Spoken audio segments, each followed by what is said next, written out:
Hello, everyone, and welcome to our turkey question and answer. I hope everybody is cozy and staying warm after the snow we had this morning. Tonight, we're really excited to talk to you about turkey hunting, answer all of your questions. So please don't be afraid to ask questions. We're here to help you guys. So we're very excited.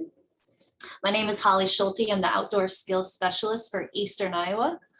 Tonight we have three fantastic presenters that are going to be talking to you about turkey hunting.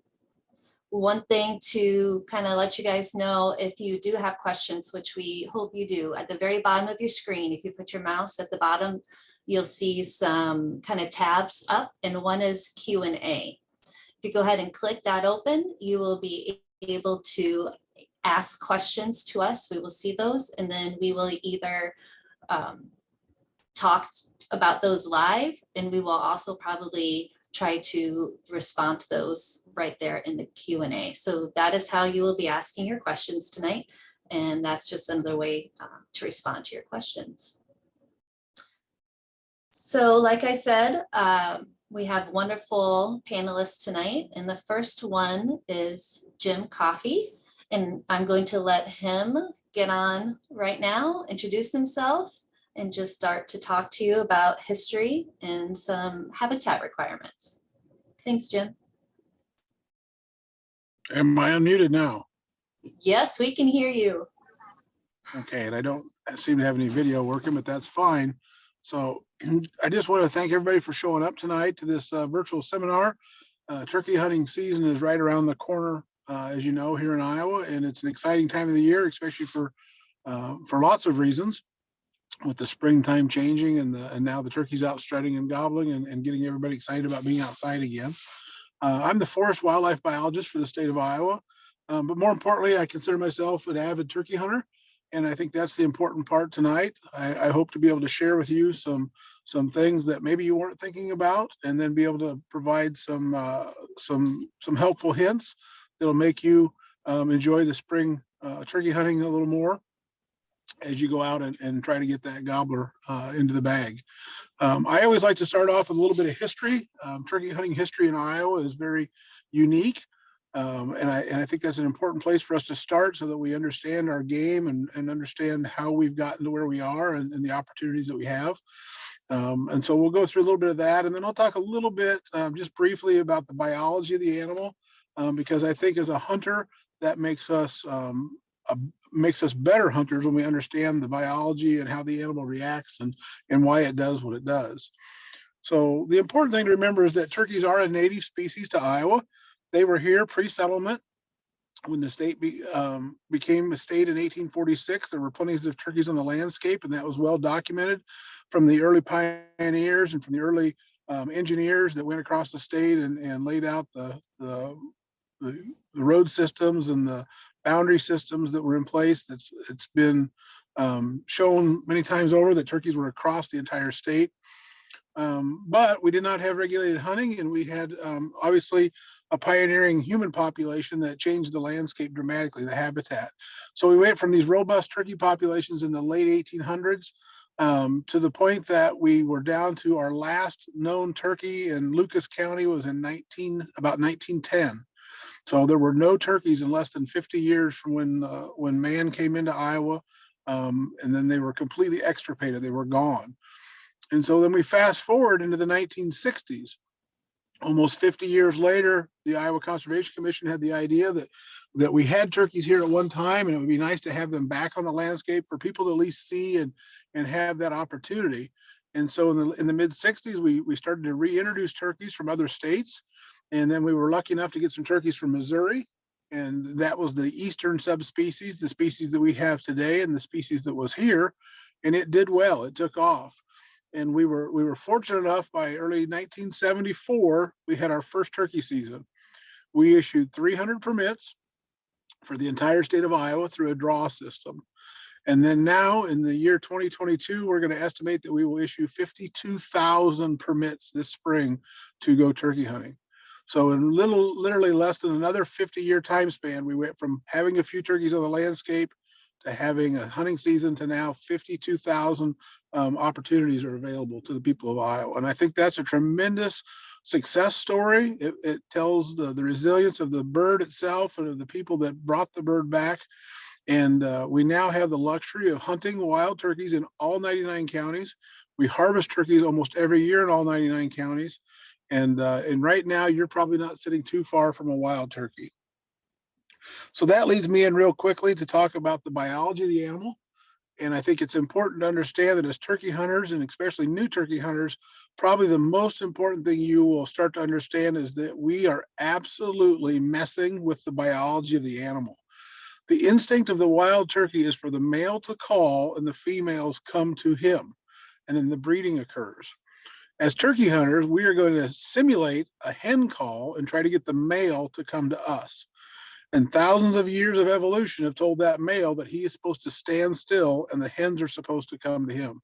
So we are starting at a huge disadvantage right off the bat, that we are trying to make Mother Nature do the opposite of what she's been telling that turkey to do for its entire life. And that's what we call the spring dance. It's who gives in first, who has the most patience.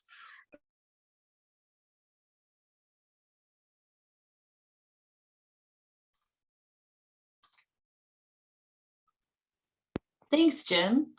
I know I'd Am I still be, there? oh, yes, you are. Are you done? No, I All had right. another call come in and I had to try to get rid of that. And I think I lost you real quick.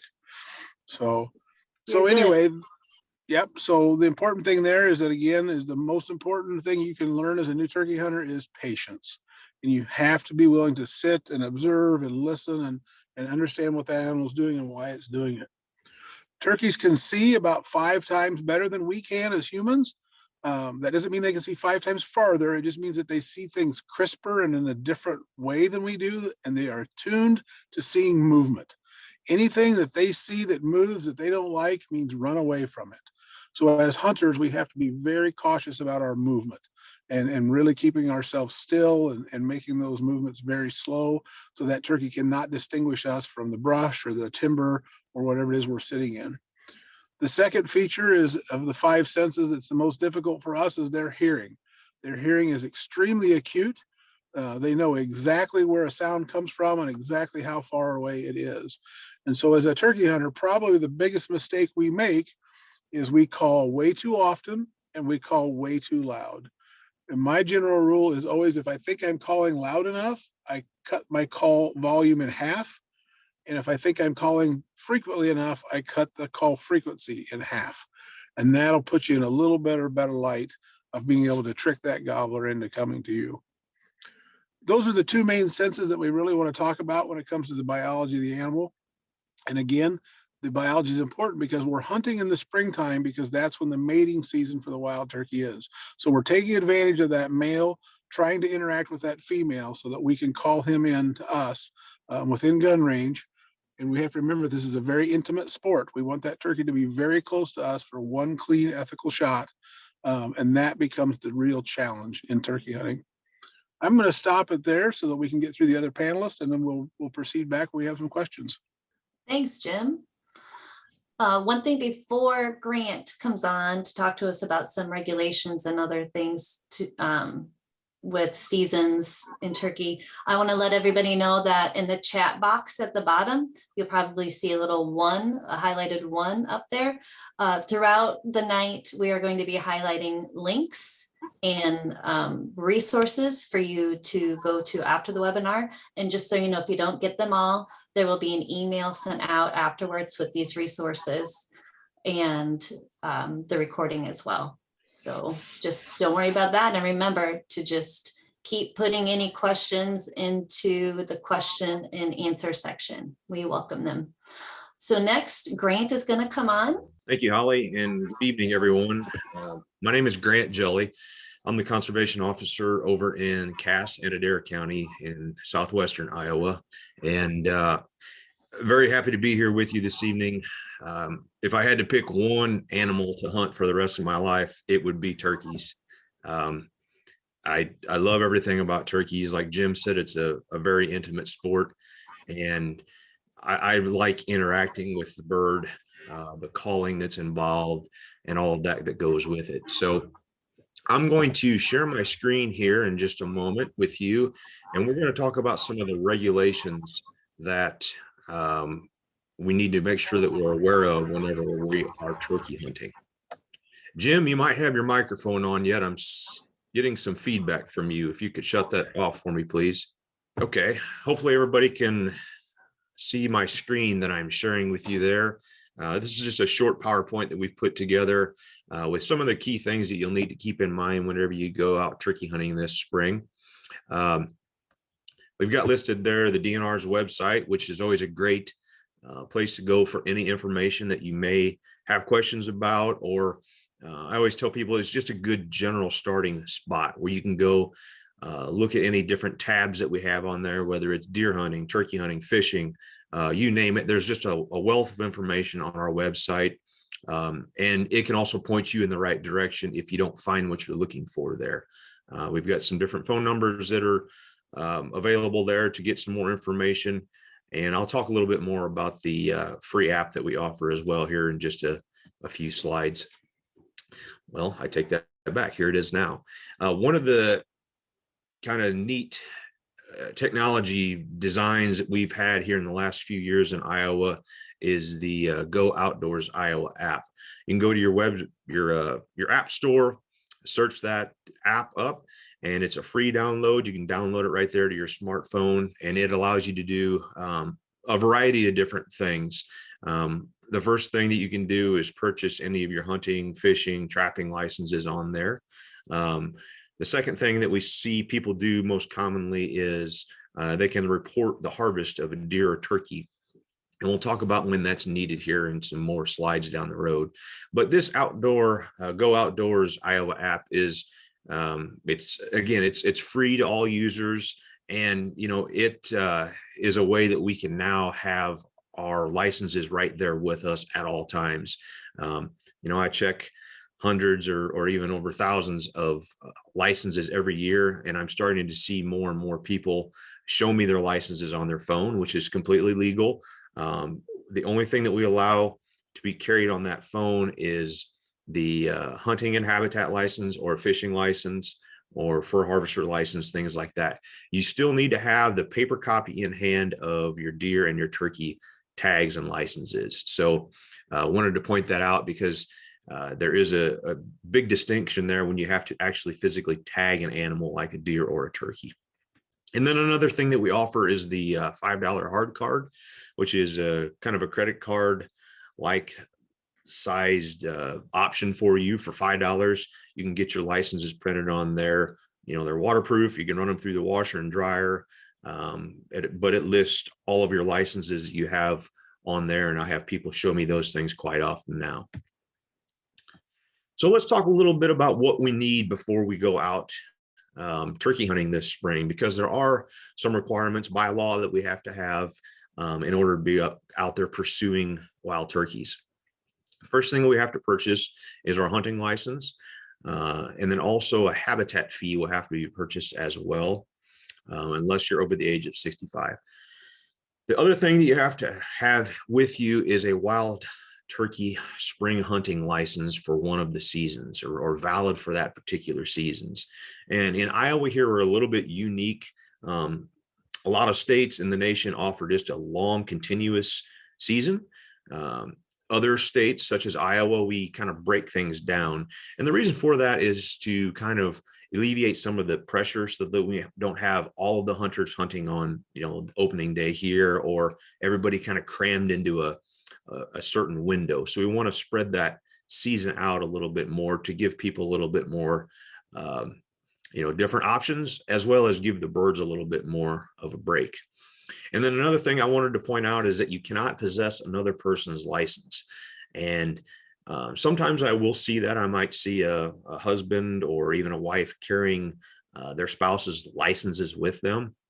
But you can't be in possession of another person's deer or turkey tag while you're out there hunting. And the reason is we don't want that to temptation to be there where you shoot this turkey or this deer and then, nobody's around watching. I'll go ahead and slip my wife or my husband's tag on because I know they won't have the opportunity to hunt any longer this season. So can't possess anybody else's tags when you're out there hunting in the field. So we have two different types of licenses that can be issued. One of them is the combination shotgun or archery license. And then the second one is the archery only license. No hunter may obtain more than 2 paid spring wild turkey hunting licenses. And then a hunter may obtain no more than 2 combination shotgun archery licenses or 2 archery licenses. So we'll talk about the breakdown of seasons a little bit here. We have 4 different seasons that we offer, and we'll go over those dates in just a second. But a combination shotgun archery license limits you to one of those 4 seasons, whereas the archery only license runs for the entire length of turkey season. So it runs from opening day of first season through the end of the 4th season here in Iowa. So which seasons can you hunt? We have kind of a chart here that kind of helps explain a little bit the different options that you may have as a hunter, as far as when you can go, when you can't go, or what different options you have. So for instance, let's say that I go purchase a gun or bow tag for either the 1st, 2nd, or 3rd season. I am then limited to purchasing my 2nd tag for the 4th season. Another option is if I purchase a gun or bow tag for 4th season, I can then purchase one of those options below, another gun bow for 4th season, or one of the other seasons previous to that. Youth season, which we'll cover here kind of extensively in just a few slides. You can purchase a gun bow youth tag, and then after that, the only option that they will have is for purchasing one of those tags for 4th season. And then last but not least, if you purchase an archery only license, you can again purchase another archery only license, or you can purchase a gun bow tag for that 4th season if you so desire. Let's talk a little bit about bag limits versus possession limits. And there is a little bit of a distinction there. So the daily bag limit is the maximum number of game allowed to be taken by one person in one day during the open season. The possession limit is the maximum number of any kind of game that may be kept by a person at any time. So for instance, it's a little bit easier to understand with fishing regulations. So let's say that the possession limit on bass is 3 bass during a day. So that person can go out and harvest 3 bass. And then typically our possession limit for a lot of species is twice the daily bag limit. So that person would then be entitled to possess up to 6 bass in their possession at home in their freezer. So those are just some things to keep in mind about bag limits versus our possession limit. So here are some of those spring seasons that I mentioned earlier. We have our youth season that's coming up just around the corner here. It begins Friday, April 8th, and it runs through the 10th. So they have a 3-day season. It's a Friday, Saturday, Sunday season. And that's followed up by our first season, which starts April 11th, and it runs through the 14th. And we have our 2nd, our 3rd, and our 4th seasons. So you'll see there those seasons kind of as you go towards the 4th season, you'll see that the season, the amount of days increases there. So our first season is only 4 or 5 days, and then our 2nd one goes to 6 or 7. 3rd gets a little bit longer yet, and then our 4th season is our longest season, and it's roughly about 2.5 weeks long. So those are all the different options that you have there. I kind of like the way that we do that because weather can play a big factor in turkey hunting. And, say you had planned to go opening day of first season, and, the night before you look at the forecast and it's going to rain for the next 3 days. Well, typically that's not really ideal turkey hunting weather. So you might decide to say, well, you know what, I'm going to hold off and I think I'll go 2nd season. So it kind of lets you pick and choose what fits your schedule or what is better weather-wise for you, and kind of increases your chances or the frequency that you can go. So that is kind of an advantage that we have when we have those seasons the way that we do. There at the bottom, I wanted to point out what our shooting hours are. They are 1/2 hour before sunrise until sunset. So that is something to keep in mind. You know, everybody has a phone app on their phone that can show them what sunrise is and their location. So, you know, use those things. Or we also offer the sunset sunrise table in our regulations books that you can go by there as well. But that is something that you need to make sure you keep in mind, because typically, you know, a lot of our really good turkey hunting time comes right around that 1/2 hour before sunrise time period. Youth spring season, which is just around the corner. So we have this special 3-day season, a youth spring wild turkey hunting license, valid statewide, may be issued to any Iowa resident who is 15 years or younger on the date the youth purchases the license. So this is a resident only season. They have to be 15 or younger on the day that they purchase that license. Each youth hunter must be accompanied by an adult who possesses a valid spring turkey hunting license for one of the seasons and has a valid hunting license and habitat fee if they're required to have those. So one of the things that I sometimes hear from the adult hunter is, well, you know, I'm not sure which season I want to go, or I don't understand why I have to have the tag as well. The reason is you're assisting that hunter, that youth hunter, typically by calling or, you know, guiding them or assisting them with the hunt in general. And I always recommend to people, you know, if you're not sure which season that you typically would go, just buy one for the 4th season, because a lot of times our die-hard turkey hunters will buy 2 turkey tags, and they typically are required to buy that 4th season tag if they purchase one of the first 3. So by buying that 4th one, that kind of just gets that purchase out of your way, and you don't have to worry about making your mind up as to which of the first 3 seasons you might want to go, or you might buy 2 4th season tags. It's totally up to you. The adult must not or may not possess a firearm or bow when they're in the direct company of the youth at all times. So direct company, we typically defined as, you know, you can talk to that youth hunter in a normal conversation voice. We don't want you to be, you know, 100 yards behind them calling. We want you to be up there because it's about the youth hunter, and it's about helping them make the right decisions and you know, assisting them in the hunt. So you want to be there and kind of right next to them so you can assist them. The youth may also obtain 1 archery only license or 1 combination shotgun archery license for season 4. A youth who does not take a wild turkey during the youth season may use that unused tag during any remaining spring turkey season. So that's a really neat feature of the youth tag, is that if they don't get a turkey during those first 3 days of youth season, that tag is valid for the remainder of the 4 turkey seasons. So I always tell people, you know, even if you aren't sure that your youth hunter may be able to hunt that youth season, purchase that tag for them anyway, because if you don't and you go past that youth season, then you're limited to purchasing a tag just like an adult. So you really don't have much flexibility there if you don't have that youth tag. Let's talk a little bit about wanton waste and what it is and why it's important to us. And it's really kind of an ethics law. We have several different types of laws when it comes to conservation law enforcement. We have some ethical laws, which means it's the right thing to do, or we want to project a good image for hunters, and we want to make sure that we protect our sport by, you know, kind of showing some pride and honoring that animal when we take it. The other type of rules or laws that we have might be safety rules. So, you know, why we require people to wear blaze orange during deer season would be a good example of that.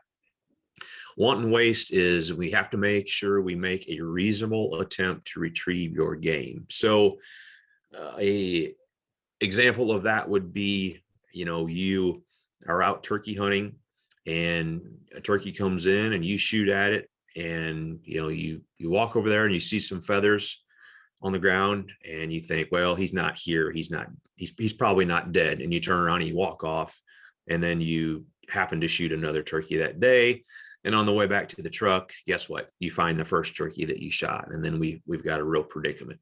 So we need to make sure that we're making that reasonable attempt to locate that game bird or game animal after we shoot it, so we don't find ourselves in that situation. We also need to make sure that we are taking those usable game portions from the field. So you can't shoot a turkey this year or this spring and walk up to it and take some pictures and the excitement's over, and then you think, what, I really don't know how to cook this thing, or I don't want to eat it, I just wanted to shoot it, and you cut the beard and spurs off and you throw it in a brush pile and you go home. That's illegal.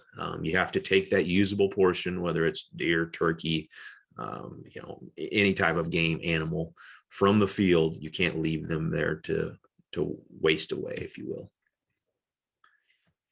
So we have different options on different methods of take that we allow. So for our gun bow licenses, we can use archery equipment as defined on page 46 of our hunting regulations. Typically a long bow, recurve, compound bow would be defined there. And then we can use either a 10, a 12, a 16, or a 20 gauge shotgun or muzzleloading shotgun, shooting number 4 through number 8 lead or non-toxic shot.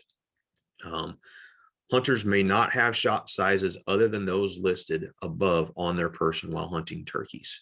So we need to make sure that there's lots of different ammunition choices nowadays, if you can find ammunition, that are available to turkey hunters. And some of the more popular loads now with the TSS, the tungsten super shot, a lot of times they offer shot sizes in 9s, and that's actually, it would be an illegal size shot here in Iowa because it doesn't fall into that number 4 through number 8 shot size. So that's something you need to pay close attention to. And then if you'll look there on the right side of the page, it talks about the archery only license. Again, longbows, recurves, compounds, no explosive arrowheads. Blunt head arrows with a diameter of 9/16 inch may be used, and arrows must be at least 18 inches long. Crossbows are not legal, except if you have a exemption letter, or you filled out that from your doctor and obtained that permit prior to going out hunting. Tagging and transporting turkeys. So we have to tag the turkey immediately upon killing it. And then we have to notch the date of the kill on that transportation portion of the tag. The hunter who shot the turkey must use the transportation tag issued to that hunter to tag the turkey. The tag must be attached to the leg before the carcass can be moved in any manner from the place of kill. And the tag shall remain affixed to the leg of the turkey until the turkey is processed for consumption. So for instance, you're lucky enough on opening day to shoot a turkey. First thing you do, you pull that tag out, you notch the month and the day on that tag on the transportation portion of it. You pull that sticky tag off there, place it around the turkey's leg, and then you can transport it back to your vehicle back home and that sort of thing. It's very important when we are deer turkey hunting that we tag those deer and turkeys before we transport or move them in any manner. People sometimes don't quite understand that law, but one of the things we as conservation officers sometimes run into is people might have an untagged turkey in the back of their truck or an untagged deer in the back of their truck. So we don't know, we can't read minds. We don't know if that person intends to actually tag the deer or turkey, or perhaps they're not going to tag it and they're going to continue to hunt on that same tag that they've been issued, or maybe they're going to go find a friend or family member to tag the turkey for them. And all of those things would be illegal. So we need to make sure that we're getting those tags on those birds pretty quickly. Harvest reporting. This is something that we as conservation officers, again, often run into this violation. It's probably one of the top violations I would say that we run into, and it's a very important legal requirement. So after you're fortunate enough to bag a turkey or a deer, you have until midnight the day after that bird was or deer was harvested to report the kill. There's a variety of different ways that you can do that. I always tell people, look at that tag that you bought when you're in the store. First of all, when you go to the store and you ask for a tag for, let's say, me, I would tell them my name, give them my information, tell them what season I was wanting to purchase a tag for. They print it out, they hand it to me. The first thing that I need to do is I need to read over that tag that they've printed out for me and make sure that it is in fact for me. It happens every deer season. I get a handful of phone calls. And this person says, hey, I went to the store and bought this, and I got home and I realized this isn't even my tag. I don't even know who this person is. Then we have to kind of go through a little bit longer process where we have to get the central office involved to void out tags. But if you catch that error right there at the vendor, they have the ability to void that tag and then reissue the proper tag that you want. So that's the first step. Secondly, there is a lot of information printed on our tags. There's season dates on there. There's methods that you can use, whether it's an archery only or a bow gun tag. The season that you're allowed to go hunting is on there. And then the 800 number is on there that you can call and report your turkey. The website's listed on there. And just last year, we started allowing people to text the report of their deer and turkey. So a variety of different ways that you can report that kill. You can call it in. You can go to our website. You can text it in. You can use our app now. There's a lot of different ways that you can report the kill. And it's important to us. These are things that people like Jim uses to make sure that we know how many turkeys are being harvested in Iowa, how many deer. Do we need to adjust our quotas for different things? So all that information is very important to our biologists. Safety is another thing that we need to cover a little bit here this evening. So the first and foremost rule of firearm safety is we have to make sure that we treat every firearm as if it were loaded. Always keep that muzzle pointed in a safe direction. Be sure of your target and what is beyond it, and make sure that you're doing or making a positive identification and you don't shoot at movement. So sometimes some people can consider turkey hunting to be kind of a dangerous sport. And if you don't use common sense, I would agree with that, because what happens is when we get later into the spring, we all know that the foliage really starts to blossom, and it gets a little bit harder to see deeper into the woods. So sometimes we have had turkey or hunting incidents over the years where another hunter may have been shot because a hunter thought they saw a turkey and they shot at movement, or they shot at something red or white or blue, and it ended up being a mushroom hunter or a hiker or something like that. So you should never pull a trigger until you positively identify your target and you make sure that it is a legal bird and it has a beard on it. And then last but not least, always, always, always make sure that you keep your finger off the trigger until you're ready to shoot. When we do different programs with young people and they don't have much experience around guns, the first thing that they do when I hand them a firearm is that finger goes right inside of that trigger guard and on the trigger. And I always tell them that finger rests up here on the side of the action until you are ready to shoot. A lot of accidents happen by us walking around with our finger on the trigger. We might trip, we might fall, we might catch a piece of brush on that trigger. So always make sure that you have your finger off that trigger until you're ready to shoot. Decoys. I'm sure, as Jim will attest, decoys nowadays have become so incredibly lifelike that, as you see here on my two different photos, That's a decoy on the left.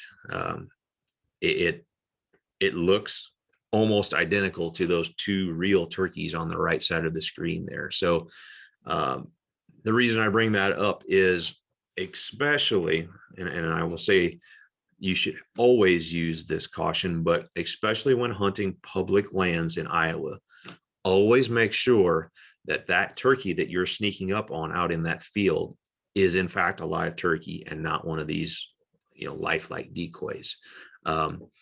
Use lots of caution when you are hunting and carrying these decoys around. In fact, I would advise bringing an orange bag and putting that orange sack over your decoy when you're walking around and going to be moving locations, because they are so incredibly lifelike nowadays that you need to make sure that they're being kind of visible to others. You want to make sure that you're practicing, obviously.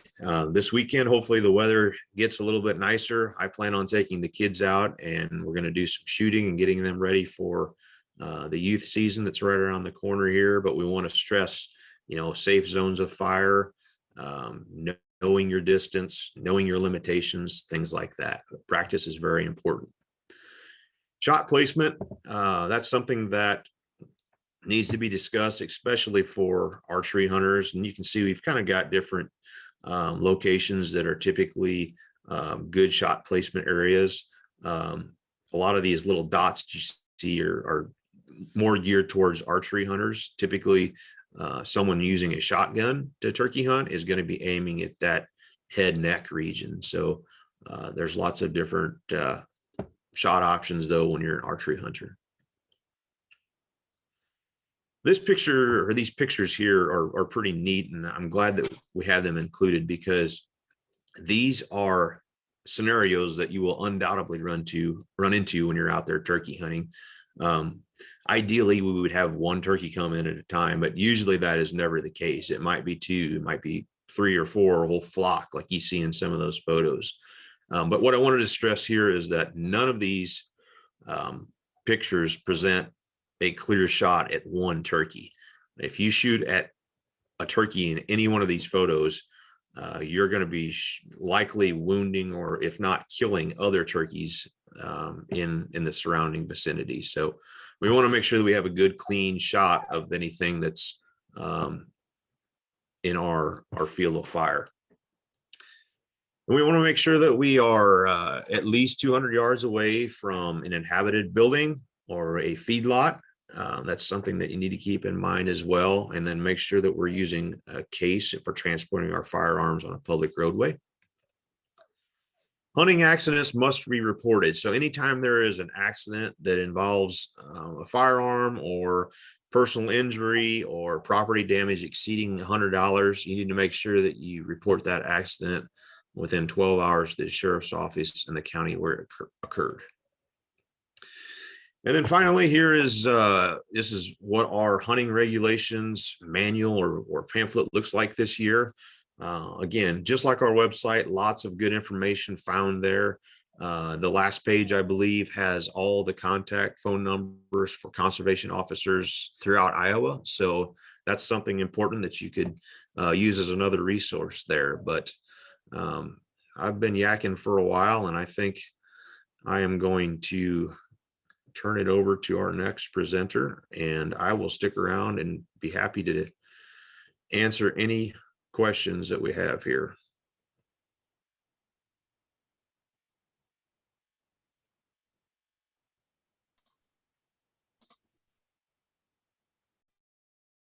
Thank you so much, Grant. And I think while Grant stops sharing his screen, excuse me, Matt Smith is going to come on and talk to us about hunting tactics and scouting, camouflage. I know he has a lot of things to show us, and I'm excited. And just so you guys remember, if you have any questions, the Q&A portion on the bottom of your screen is empty, so we welcome any of your questions. All right, Matt. Good evening. My name is Matt Smith. I'm a volunteer with the National Wild Turkey Federation. You have a access to computer, nwtf.org is a website for the national NWTF. There's also an Iowa page. It's got lots and lots of information on turkey hunting, conservation. We're a non-government organization that raises money through banquets and other means to purchase land for additional public hunting, do land improvements, and also to help educate people on ethical and reasonable ways to take care of the awesome resources we have here in this awesome, wonderful country. So I was blessed with a great number of turkeys to hunt, and hopefully you get out there this year. One of the main thing I want to stress is statistically, it's like 1 in 5 hunters will actually harvest a turkey. So if your idea of success is actually taking a turkey home, my advice is if you dial down maybe your expectations. That's 1 out of 5 of like lots and lots of people who turkey hunt all the time. It's the likelihood of harvesting a turkey your first time out is kind of low actually. So I always tell people that the goal should be getting out, enjoying the outdoors. It's an awesome thing to do with your kids, grandkids, buddies. Uh, if you set your goal at just being able to get out and enjoy the incredible sunrises and sunsets we have here in Iowa, and take in all of the wildlife you get to see and all the incredible things. Every time I go turkey hunting, I see something different or something I haven't encountered before.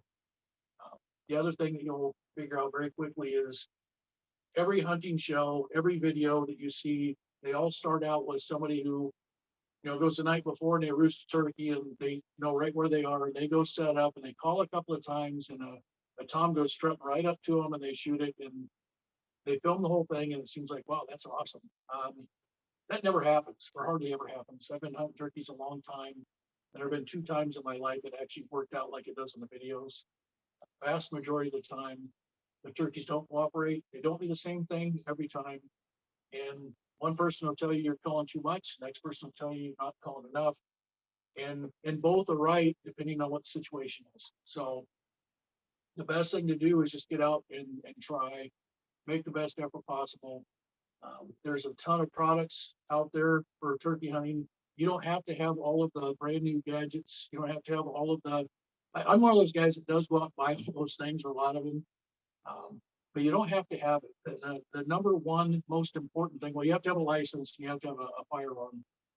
The 2 probably key things are knowing the effective range of your firearm. The only way of knowing that is to go to the range or get out somewhere and pattern your weapon. Every shotgun with every shell patterns a little differently. So you're going to want to, and it doesn't have to be a turkey load.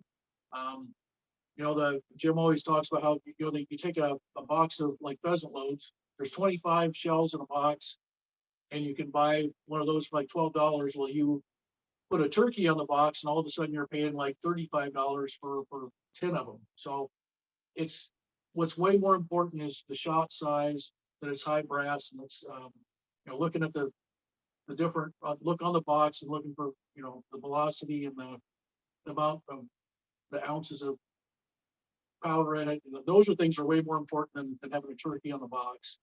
And taking whatever it is you're going to use, you're going to turkey hunt with, put in your gun, go out and try it, 20, 25, 30 yards and figure out what your effective range is. There's awesome targets you can get right now that are the shoot and see targets that kind of light up. You don't have to have those. You can go online and print for free a life size head of a turkey that's got it usually has the center spot. It's right on it's actually where the feathers start at the base of the neck. That's the part you want to be aiming at. And all of the targets show that as being the center spot you should be aiming for. And take it out. You don't have to do anything special. You can just staple it to a stick as far as it goes and get out there, shoot it, pattern your gun and see what your effective range is. You want to make sure you have at least, several BBs that are hitting. All the targets you buy have got, like it shows the backbone or the neck of the turkey, and you want to make sure that you're having pellets that are either hitting the head or the neck on these birds. Multiple hits. And it's incredible how wide your pattern will get, even just beyond 20, 25, or 30 yards, depending on the better shoot. So the single most important thing is knowing your effective range. The next most important thing I think is scouting.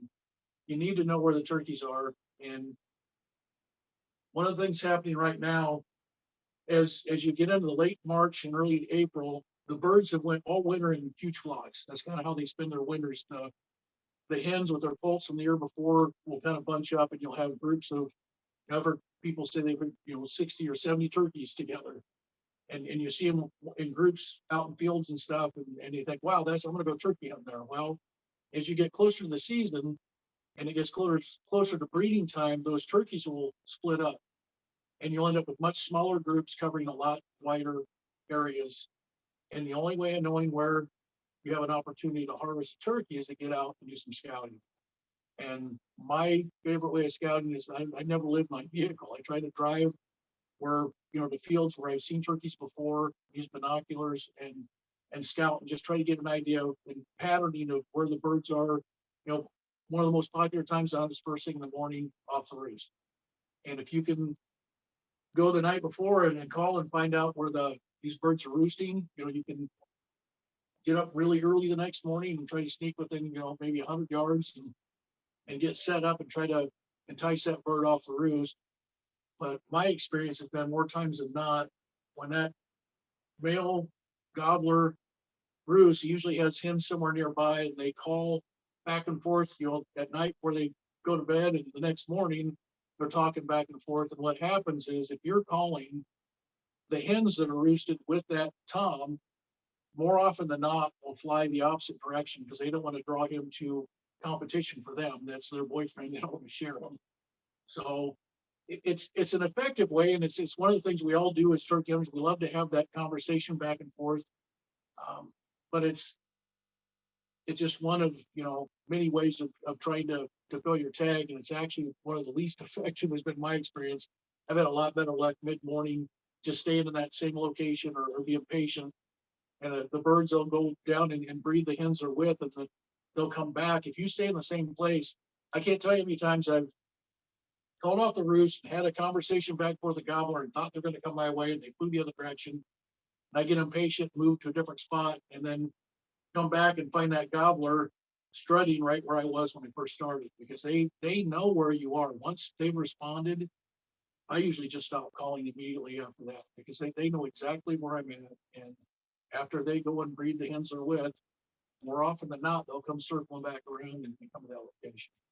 So I guess part of this, or the main reason for setup for this class, was for questions and answers. So I don't know if we have any questions yet, but there's so many different things that we could cover, and I want to make sure we're covering things that people want to talk about. So, Hey, Matt, we do have one question. Do you use the same type of broadheads as you use for deer when turkey hunting? I do not. That's actually my favorite way to hunt turkeys, is archery.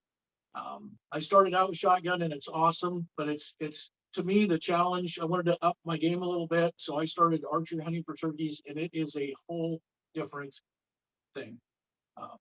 Everything has to line up perfectly, and it's hard to get a turkey to come into range and be lined up just properly. And when I deer hunt, I use a fixed broadhead. I've had problems with the mechanical broadheads opening in deer, so my personal choice is to use a fixed broadhead. A fixed blade broadhead on deer is awesome. You look for that side shot, pass through, double on.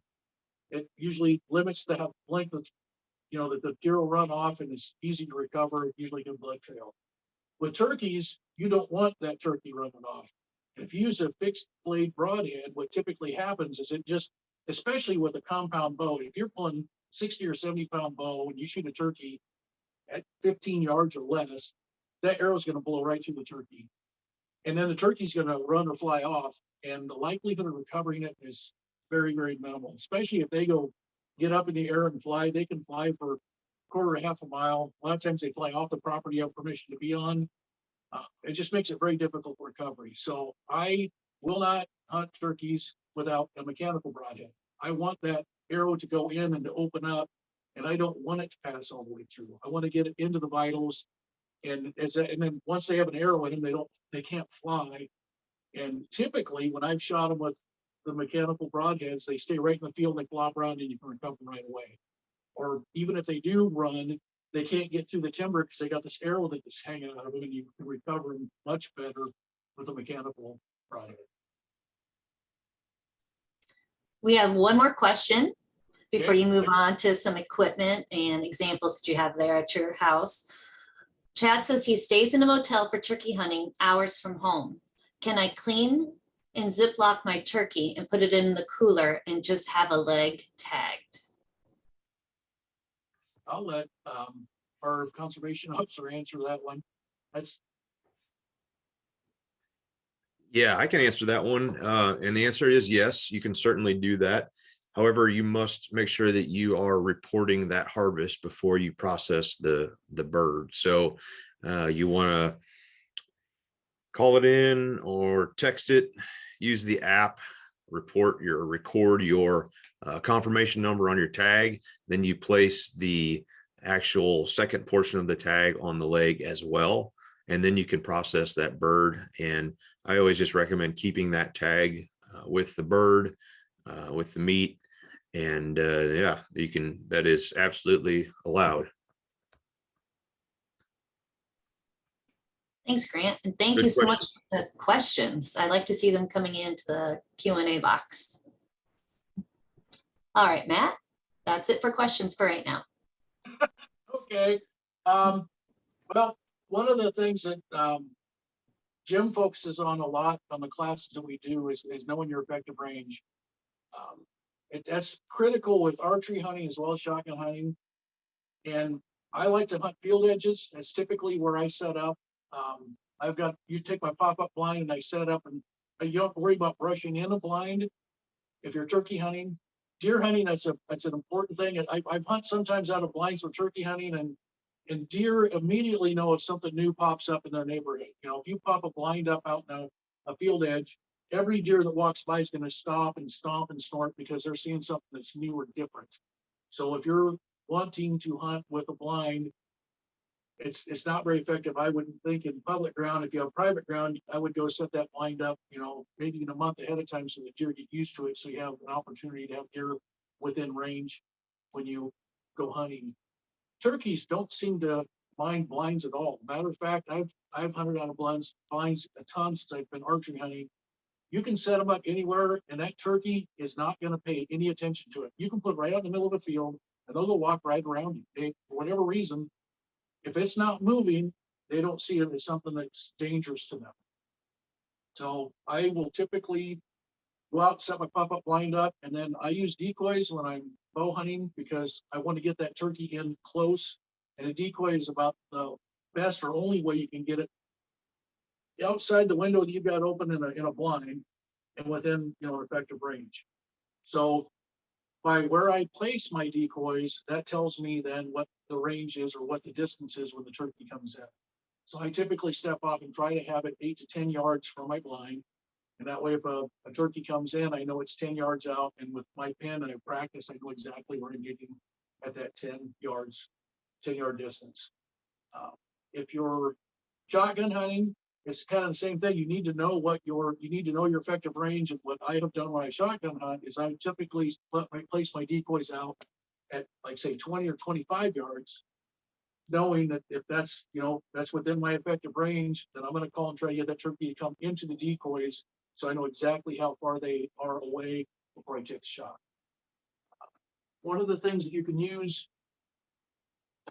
if you're, especially like say on field edges, it's very difficult to distinguish distance. I have made some shots in the past where a turkey came in and I thought, well, that's easily within maybe 30, 35 yards. And then when I shot, I stepped it off, it was actually further than that. So what I started doing is putting sticks or stakes in and flagging at like 20 or 25 or 30 yards. So I knew exactly how far I was, wait till that bird got to that point before I take a shot. When I started archery hunting, I started using a rangefinder, which these used to be super expensive. The cost has come down. Actually, I couldn't find this one and I bought a new one. For $65, you can get a very effective rangefinder and they're super easy to operate. It's just a button on the top. You look through it, you push a button, and there's a little crosshairs, and wherever you're lined up with, it'll tell you exactly how many yards out that is, whatever it is you're pointing at. It's I'm not going to say that it's easy if you're turkey hunting to take something like this and determine how far something is away. But what I do when I first get set up, especially if you're in timber, I'll pick trees and I will use my rangefinder and determine how far away trees are around me and just try to remember that and know, pick a tree that's like at the furthest point away from what my effective range is. Then I know I have to draw that turkey in as I'm calling it within or beyond that tree so that I know that I can ethically kill that turkey. The most important thing to me as an ethical turkey hunter is that you're only going to get one shot. I mean, sometimes you get a follow-up, but it's very rare. You want to make sure you call that bird within your effective range, take your time and make that one shot. And this will allow you to at least know that they're within that effective range and give you the best possibility of harvesting a bird to shoot at. Nobody wants to shoot a bird and wound it and not be able to find it. Any questions yet? Grant answered one within the question and answer. So Okay. Well, I just grabbed this. This is one of the things that, there's marketers for years have been trying to find, ways to sell their products. And one of the best things that I think they came up with is what, the turkey vest. This is the one that I use. I'm actually going next week to Texas. And if I travel out of state to turkey hunt, I love to bow hunt. That's what I prefer to do. But if I'm going to make the effort to go for 2 or 3 days and go to a different state, I switch over and I use a shotgun because I want to make sure that I'm tagging a bird and bringing it home. And this is what I typically use when I go shotgun hunting. These things have got pockets galore. There's all kinds of places to put all the fun stuff that you end up buying or using for turkey hunting. One of the main things that you need to have are calls. I've got somewhere in here. There's a bag with calls in it. And we've talked about, there's calls in here. I'm not finding them. Anyway, there are different types of calls. There's friction calls, which these particular ones, there's a slight one. This one is actually aluminum. My favorite one is a crystal. It's like an epoxy, and use something to rough it up. And typical calling, you have something with a striker.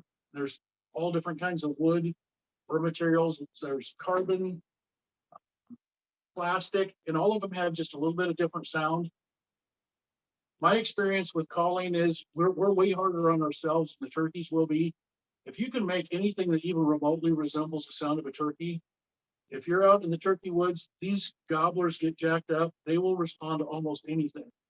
One of my favorite stories tells, I went to public hunting years ago down by Grand River, and I heard this god awful call from just the other side of some timber I was hunting. And I thought for sure there was a new hunter over there that had no idea what he's doing. And this sick sounding turkey call kept getting closer. And I'm thinking, well, this dipstick is walking through the woods calling. And before I know it, a hen walked out, and I don't know what was wrong with her, but her call was awful. But it was a wild turkey, and there were gobbles. The wild turkeys were responding to it. So don't be so hard on yourself. Don't think that you have to sound like the guys that are on the TV programs or the guys on these calling contests. The guys that call for contests are not actually calling for birds. They're calling, to try to entice people to vote for them. When you're out in the timber, just make there's several different communications that turkeys use, and there's the most common one is just the yelp, and you're just making, what I'm just doing is a circle on the call using the edge of it. Just practice with this. This is probably the easiest call to be fairly accurate or sound decent like a turkey does. Everyone that you go by, if you go to Bass Pro Shops, one of the great places, they got a whole bunch of different calls and they have them out there where you can just practice with it and walk up and down and just find something that you can make something that even remotely resembles the sound of a turkey, you don't have to spend $80, $90, $100. When I started out, I bought the cheapest ones, and they sound every bit as good. The turkeys in the woods don't care how much you spend on a call. You can get by with the cheaper ones. The disadvantage of this style of call is it takes both hands.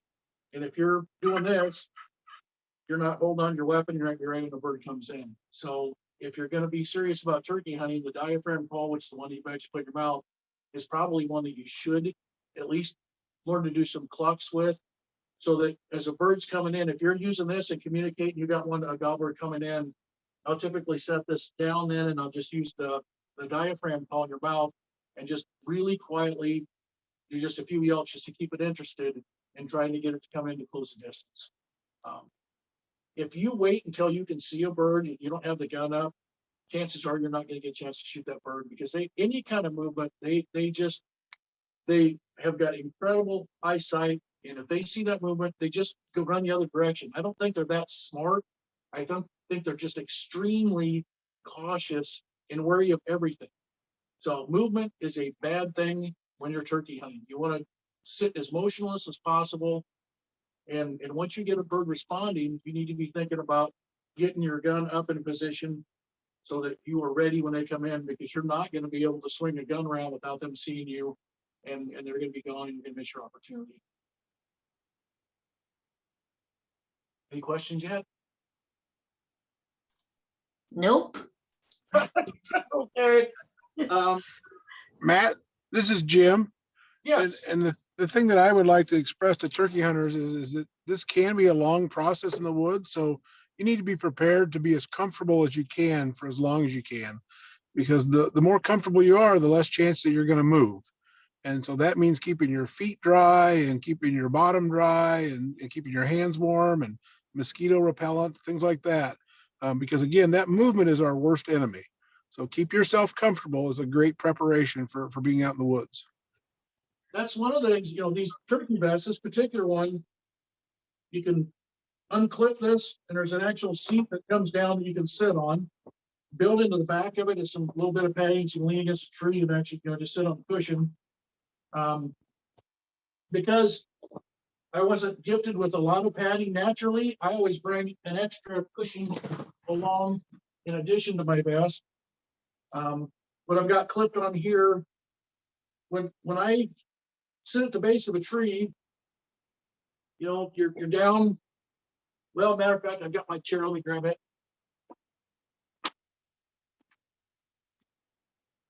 And you don't have to have a fancy chair like this. It's just one I picked up several years ago with a national innovative.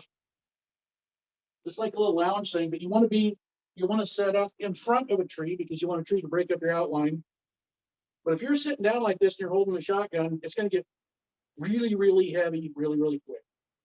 So I have one of these little pads that I put on my knee, and then I can have my shotgun sitting right here on my knee, and I have the butt up on my shoulder.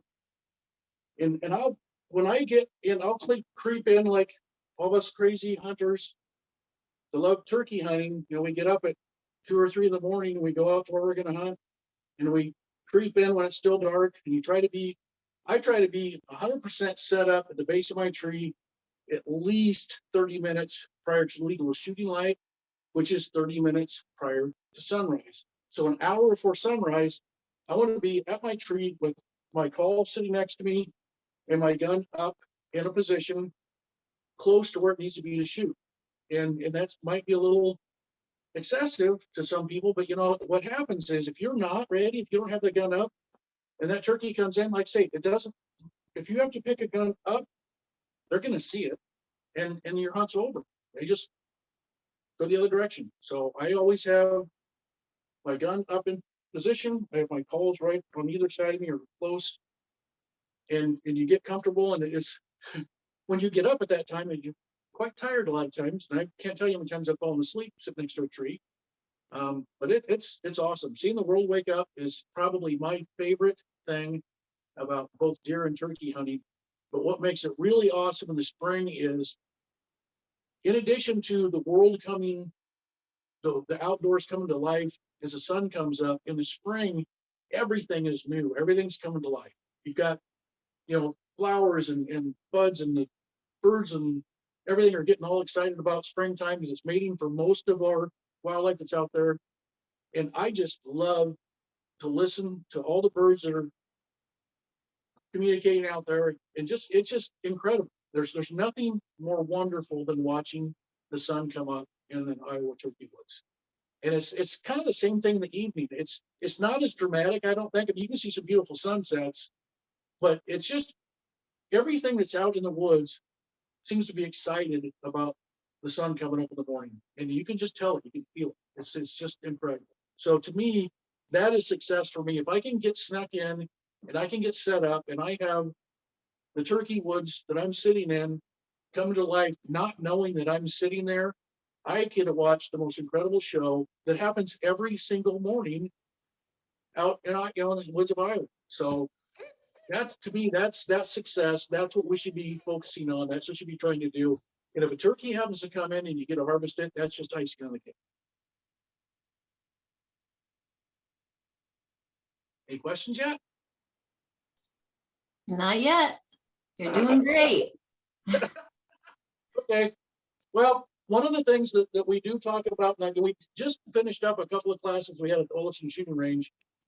And, one of the things that's really important, like Jim pointed out, is you want to be comfortable. And if you look outside this morning, I've actually turkey hunted on mornings like we had this morning where you actually have snow.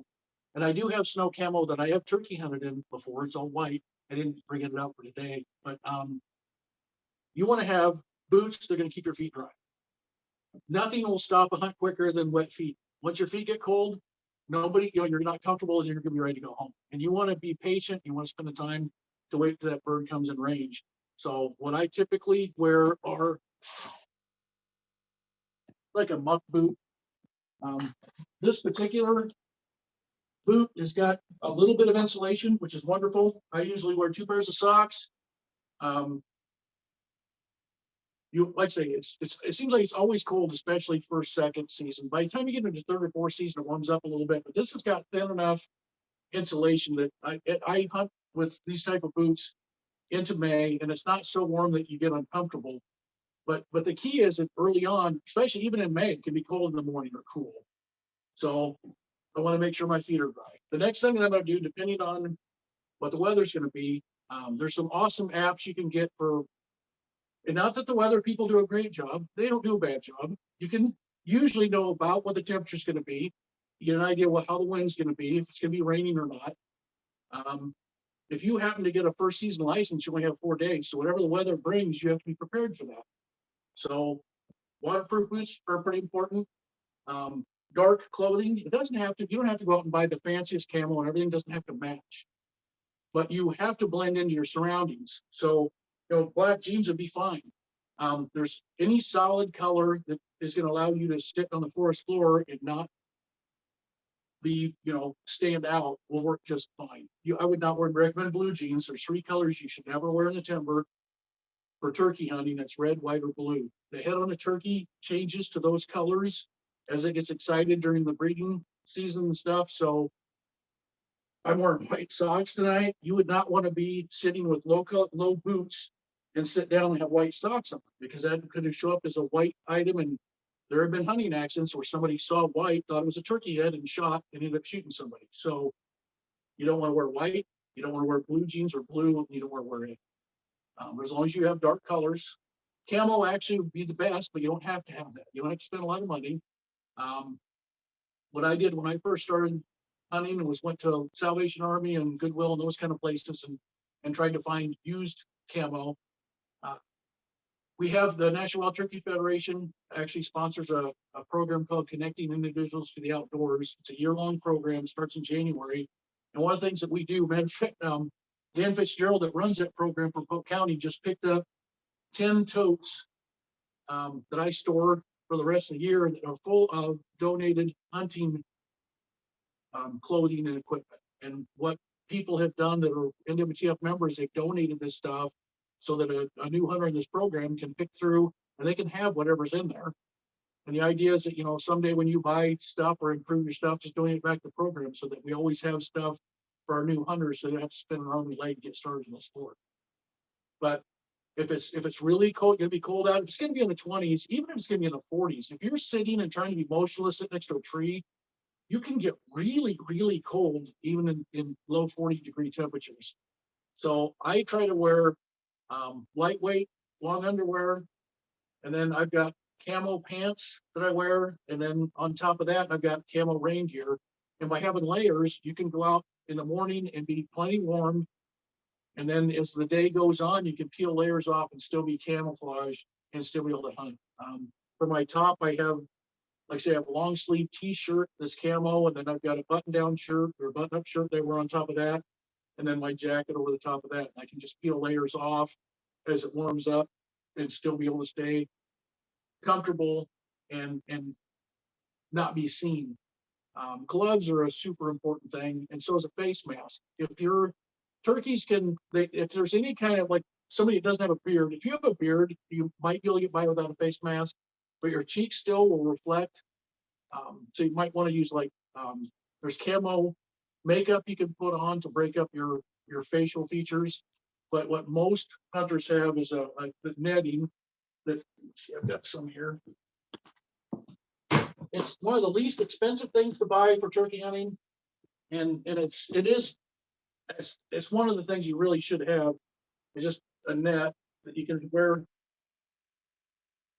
And it just makes it so they're not seeing the sun reflecting off your cheek. So one of these is super important. When it's warm out, the netting's fine. Well, actually, what I end up wearing when it's cold out or in the early morning, I've got an actual cloth one that I wear deer hunting that covers your head, that works out, you know, to keep your face and your head warm. This is the one I wear for deer hunting all the time. And it's cloth. It does the same thing. It covers up your facial features, lets you blend in. But it can get warm in a hurry too, like say if it warms up. So you want to have the netting when the temperatures come up. You're going to probably need a couple pairs of gloves. I know Jim always talks about buying a set of the brown jersey gloves. Work fantastic. They're a dark or a color that blends in. They cover up your skin so that, you know, you're not having, like, it's remarkable how, if you've ever been in the timber and watched somebody that doesn't have their skin covered, this shows up very, very, very easily in the timber, and turkeys see it right away and they'll run off. So you want to have gloves on. You want to have lighter mesh type gloves when it gets warm out, but you're going to want to have, you know, something a little heavier when it's colder out. So I have actually probably 5 different pairs of gloves, and depending on what the temperature's going to be, I'll take the net ones and put them on my vest for later in the day, and wear, you know, heavy ones if it's going to be cold, and then medium weight gloves if it's going to be a little warmer to get started, and then switch to the lighter gloves as it warms up. I would also emphasize, Matt, that we talked about shooting our weapons, but when you're practicing, it's a good idea to practice that shooting from a sitting position. That's different than standing. And at the same time, practice with that head net on and even with your gloves on, because that will change how you feel the weapon or how you can see down your barrel, and you need to be prepared for that. You don't want the last minute, all of a sudden you can't feel your trigger right, or your mask is blocking your eyes and you don't have that ability to move again. So practice. Yeah, I agree 100%. When you pattern your gun, I would suggest putting all the clothes on that you're planning on hunting with, so that you're actually, you know, experiencing it just like you're getting in the woods. Because there's a guy that I used to bow hunt with, and he didn't practice his bow with a mask on, and he actually got his release caught up in his face mask when he had a buck come in, and missed an opportunity at an awesome deer because he was not used to having that. So it just, you definitely want to put yourself in the same exact position you're going to be in the turkey woods when you're practicing. All right, Matt, we have some questions. Yay!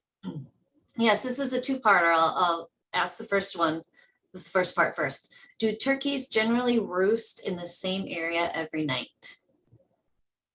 Yes. My experience has been they try to get back to, and when you're doing your scouting, that's something you should be determining is, typically where they go roost.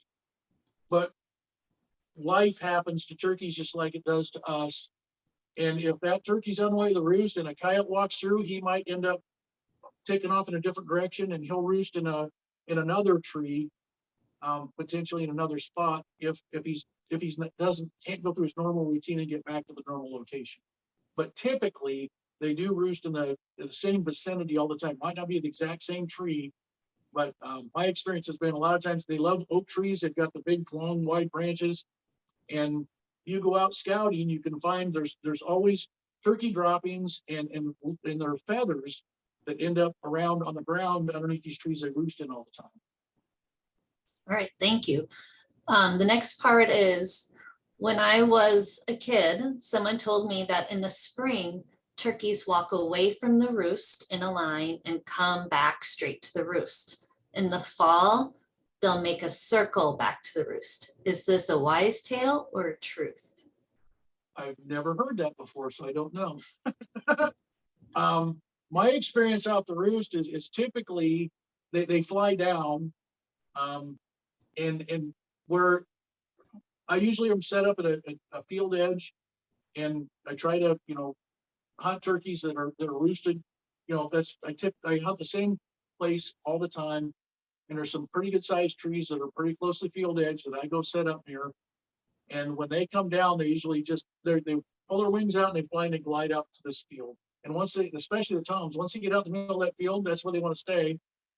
Nature tells them, like Jim talked about, they get out and they strut, and the hens come to them. So if you can't, my experience has been, if you can't entice them to come right off the roost, that's why I haven't been, I guess, successful as much first thing in the morning.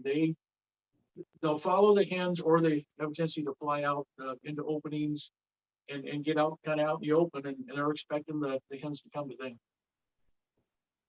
Thank you. We have another question.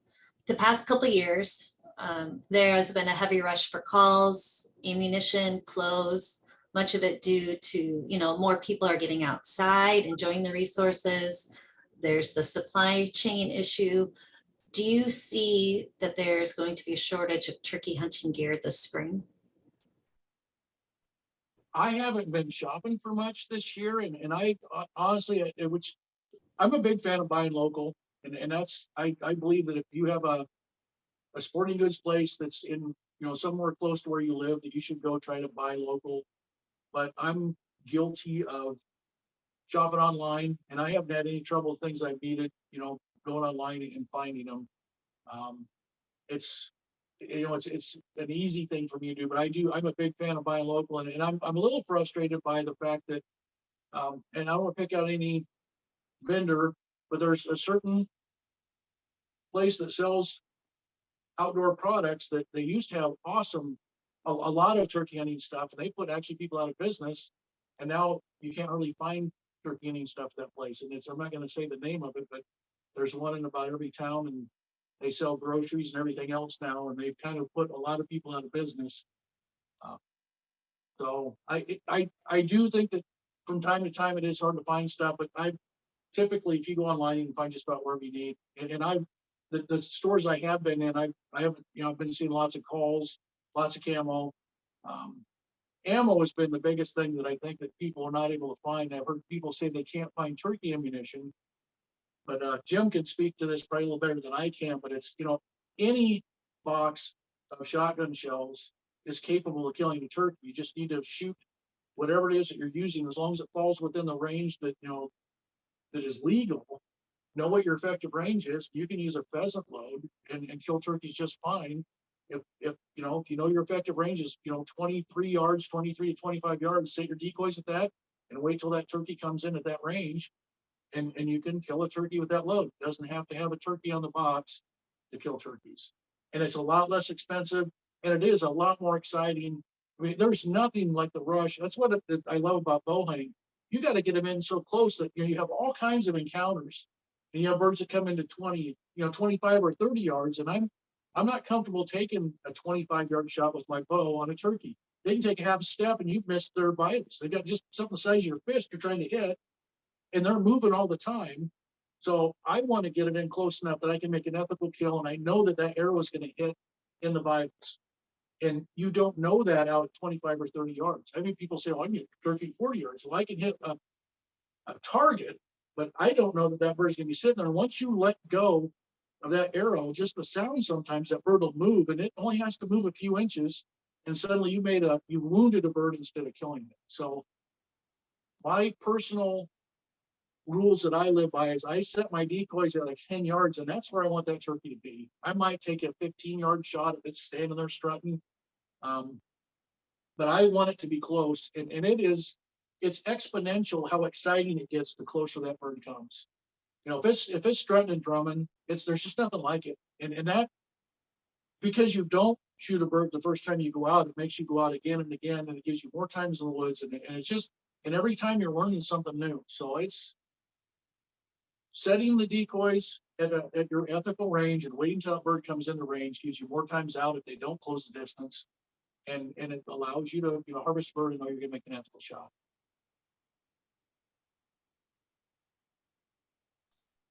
And those are all the questions we have at this time in the question and answer box. Okay. Hunt out of blind, like I say, I hunt out of blind because when you draw your bow back, if there's any kind of movement, turkey's gonna run off. So I typically open up just one. I've got a double wall blind that it's a 360, so you can open it up anywhere around the blind, but I always open just one spot. I put my decoys out there and I sit in the very corner back as far away from that opening as I can, which keeps you in the darkest part of the blind. I wear black or dark clothing. And that way, when I draw back, you're hopefully not going to be seeing movement. Because that movement, any kind of movement, turkeys run off. So you get all the way back to the corner of the blind, so you can draw back and shoot out through that one opening. A lot of people will use a blind and shotgun them. And it's an awesome way to, if you're going to take kids, especially my grandkids, I love taking them turkey hunting. But if you've ever tried to get a 9 or 10-year-old to sit still next to a tree, it's virtually impossible. At least I've never had any luck with it. So, but by being in a pop-up blind, they can sit in the blind and they can bring a little video game or something, as long as it's silent. They don't want to make much noise, but they can move around and you can actually talk. There's little low voices. You can have a conversation and have a very enjoyable outing with your kids, your grandkids, and not be yelling at them to stop moving all the time. But if I'm hunting in a blind with a shotgun, I'm going to want to use a shooting stick. This one is made by Primos, and it's a fairly expensive one. I wouldn't have bought this, but I won it at one of the banquets that anybody had put on. You can buy, I think it's Allen is a brand name, and you can buy them at Walmart. They're like less than $20. So there's ones that are, there's like a locking mechanism to adjust it. But this particular one has got a trigger we can set it, but you put your shotgun on it and you can have it on your shoulder and you can hold it forever like that. If you're sitting in a blind and holding with your arm, it's incredible how heavy a shotgun can get after even just a few minutes when you're waiting for a turkey to come into range and give you an ethical shot. And you're waiting, typically you don't want to shoot a bird when it's at full strut. You want to get its neck up, and so you can shoot at the waddle and be able to kill the bird. And if you're holding that gun and waiting for that, you're going to get tired, and then you have a chance of missing because you're shaking by the time that your shot opportunity comes. So shooting stick is an inexpensive thing if you buy the right ones, and allows you to hold your gun for a really long time. And what I typically do when I first sit down, especially if I'm taking somebody is fairly new to hunting, I've got my decoys set up, and I have them point at the decoys and get the stick set at the right height, so that they know exactly what elevation they're going to have their gun at. Decoys are life size, the same size of turkey coming in, so that's going to give you can have it preset at the right height. And when the bird comes in, they're already about where they need to be, and they can relax and take their time and make an ethical shot. So a shooting stick is an awesome thing to have. You're going to be hunting out of the blind. And I wouldn't say it's a requirement, but it makes it so much better for you to be able to hold your weapon for a length of time until you get a chance to take your shot. And it'd be a different style of chair. You don't want to be sitting on the ground. You're going to be sitting on something that's just a little higher. I didn't bring my chair that I bow hunt out of, but there's all kinds of things you have to think about when you're buying these kind of things, using these kind of things. A regular lawn chair has got arms on it. You don't want those if you're trying to bow money, it's going to get in the way. The chair that I sit in is, you can use a little stool, but I've got one that has a back on it, but it doesn't have arms because I don't want to have anything in the way for when I'm drawing my bow back or trying to make a shot. Trying to think of what else would be something that people want to think about and know about. No questions yet?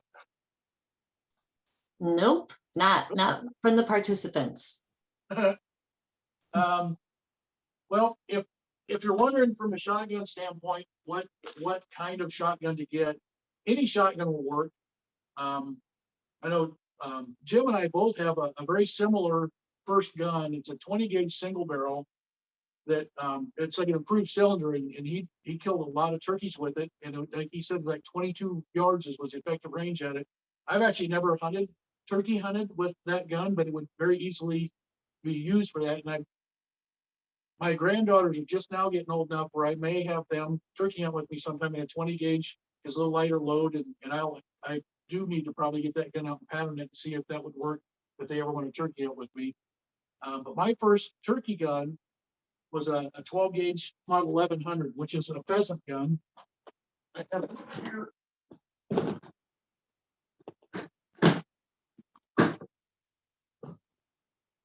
And I guess back when I started turkey hunting, that they didn't have all the synthetic and all the camo and stuff, and they always talked about. Of course, this was people that wanted to sell you guns. That a shiny gun like this was not something you want to use turkey hunting because the reflection or the sun hitting this would make it so that you could potentially scare turkeys off. And there's probably some truth to that.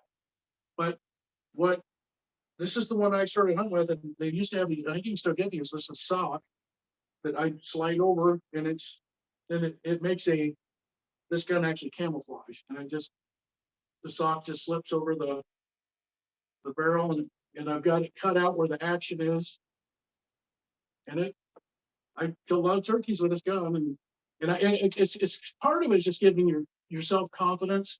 You don't have to have a camo gun, and I wish I'd have taken these classes or these were available back when I started. I could have saved a ton of money if I'd have talked to Jim Coffey before I started buying all this stuff. And I bought all the stuff because I believe that you had to have all of these things in order to kill turkeys. You don't have to, but if it gives you confidence and it's going to make you get out there and try, then it's okay to spend some money on some stuff. But you don't have to have one of the black synthetic or a camouflage weapon. You can use any gun and spend $10 on a sock and basically make any gun a turkey gun if you want. And like I say, once you put this over it, suddenly this gun that was really shiny before is camo. So, and this is all I used for the first, 10 years I turkey hunted.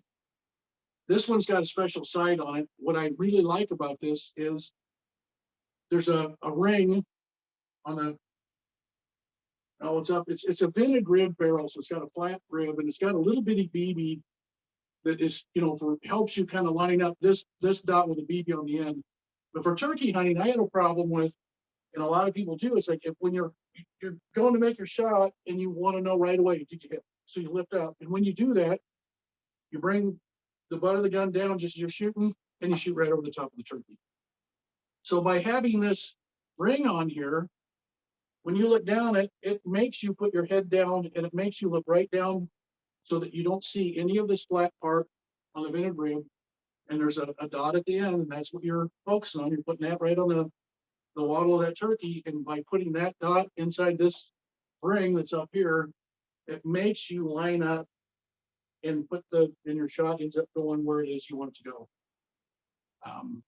A lot of the turkey guns that you can buy now have got a second dot that does the same thing. You don't have to have this ring. This is just something that, when I saw this, it's like I missed a couple times and I knew what I was doing wrong. So I bought this sight and I didn't miss after that. And it was an awesome turkey gun then after that.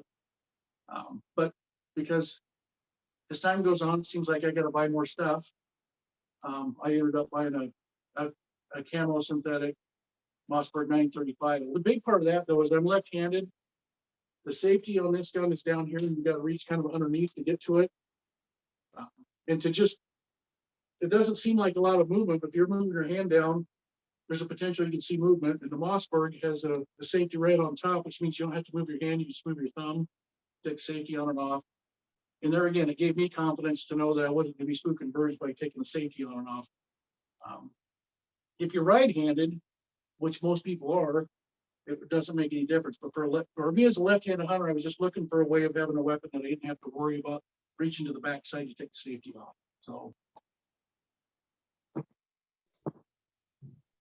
So we have a question, and this can be geared to any one of our panelists. Can you tell us about the turkey social life? Males hang out together, females seem to hang out with their young. Last year, this individual had a female with her young who hung out in their neighborhood most of the summer, and then they disappeared in the fall. Jim, probably be the best one for that.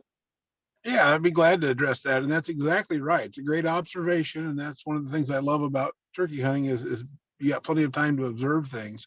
That's what turkeys do, is the males and the females do not like to be around each other other than during that mating time of the year.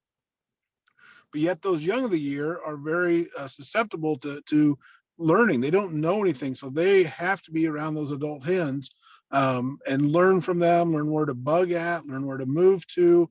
And so they stay with them socially from when they're hatched, let's say June 1st, all the way through the winter. And I often refer to turkeys like fish. They school, they get bigger as the fall goes on because there's more eyes. And when there's more eyes, that means more chance of seeing whatever it is that's going to make me run away from it. So they protect themselves by being in these groups. We call those gang broods.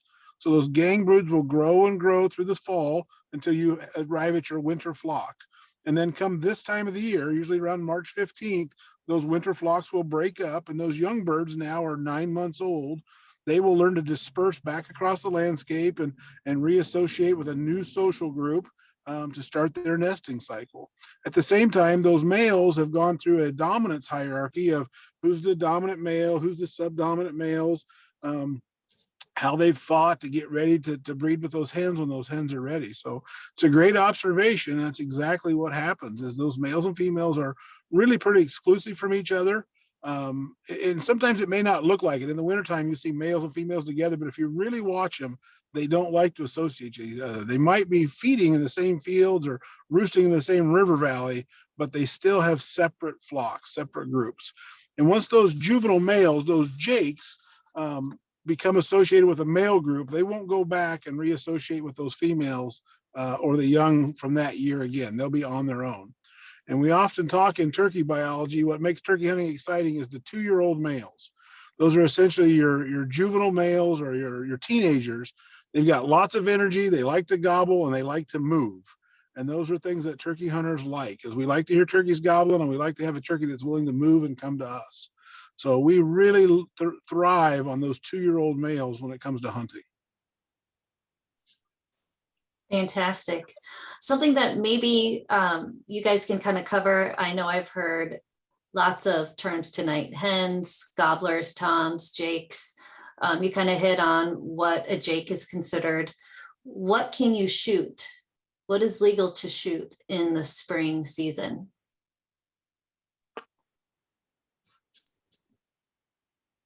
Grant, do you want that, or do you want me to take it? It doesn't matter. Yeah, I can go ahead and take it, Jim.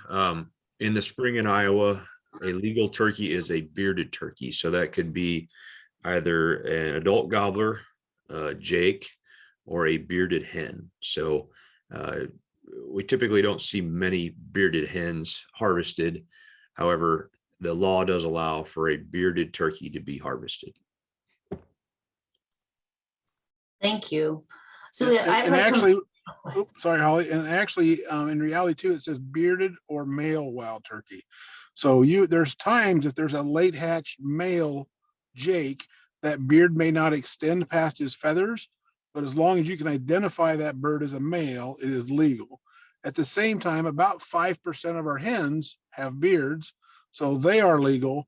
But typically, most ethical hunters that could then identify that as a female, not as a male, would typically not shoot that bird, because that she is viable. She can go lay eggs and produce young. So it is legal, but it's usually one of those things that hunters, once they can identify, they try not to do. Thank you. So I've heard a lot of fantastic information on how to prepare, what to do when you get to where you're going to be hunting. What about after you have shot your turkey, retrieving the turkey, safe ways to get it back to your vehicle? What do you do after you take it home? So I'll step in here real quick, and I would go, let's take one more step back. So let's say you're sitting in a tree and you've been sitting by that tree for a couple hours, and the turkey comes into a nice close ethical shot. You shoot it at 20 yards and you're excited, and you jump up because somebody has told you have to run out and grab that turkey. Well, what I often talk about in some of our seminars is you've been sitting for a couple hours, your legs have forgotten how to work, and you get excited and you jump up to run out there. Well, you've also probably forgotten to put your safety back on. If you're using a semi-automatic shotgun, it's already loaded another live round into the chamber, and you're running out there. Hopefully that bird is dead. You took one good shot, but if it's crippled, now you're running and you can't stop and take another shot at that bird if it does try to get up and fly away. So we often talk about is that when you shoot, you should remain seated, keep that barrel fixed on that bird. If the head does not come up, that bird is dead. It may go through what we call the dying flutters, which is the adrenaline rush to the heart that's telling it to get away from whatever predator that's trying to eat it. So they will flop. But as then we get up, we make sure our safety's on, we walk out to the bird, we let our legs adjust, and then sometimes even 30 seconds to a minute after you've shot the bird, they'll go through the dying flutters, which is, again, is that last little bit of adrenaline rush. I often recommend that you find the head of the bird, you put your foot across the neck of the bird, usually at the arch of your foot, so not the tiptoe and not the heel, you just put it right in the middle, and you just stand there and lean back away from that bird until that dying flutters, that last little bit of adrenaline has gone out of the body. I've seen people run out and try to grab a turkey by the feet, and they'll get a spur through their hand or cut themselves. I've seen people been hit by a wing and break their glasses. So we want to be cautious that even a dead bird that is still flopping can cause us injury. And then once we know that that bird is secured and dead, we're going to go through and do what Grant said, is we're going to make sure we properly notch our tag and tag it, and then put it into our probably into our vest or into our bag to carry out, the best way that we can conceal it so that it doesn't look like a turkey walking through the woods for another hunter. And then we're going to go back out to our truck or our vehicle, and then hopefully go home and get it prepared either for consumption right then or to parcel it out to freeze it to eat it at a later date. And a lot of people get worried about, well, I've got to gut it right away and I've got to take care of it now or it's going to rot. You need to take care of the bird the best way that you know how. But I can honestly tell you that I have shot many turkeys at early hours, 6, 7, 8, 7, 8, 9 o'clock in the morning, and not clean them till 8 or 9 o'clock that night. That's not going to be an issue like bacteria growth, because typically we're shooting just in the head, so we don't have to worry about those same issues that we might with animals that have been shot with pellets, that gets into the viscera of the animal. So so the short part of it is be cautious even after you shoot. You got to remember your legs have not adjusted to sitting there for that long. You've got to get your body readjusted to be able to walk and to move out there quickly and safely for yourself.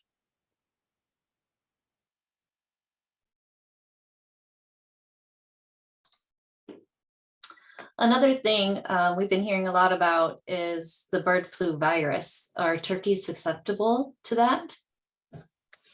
So great question. We've been hearing lots about that the last few weeks, obviously here in Iowa and in many other states. And so all birds are susceptible to bird flu.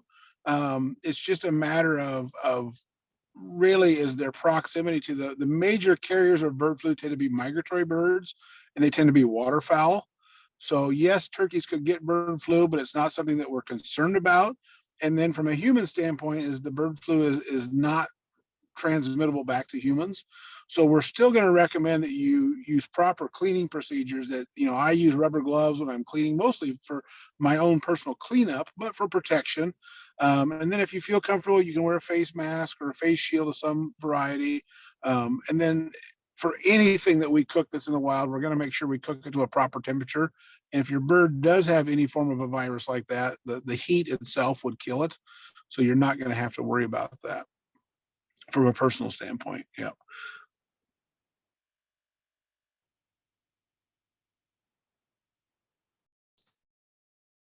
Fantastic.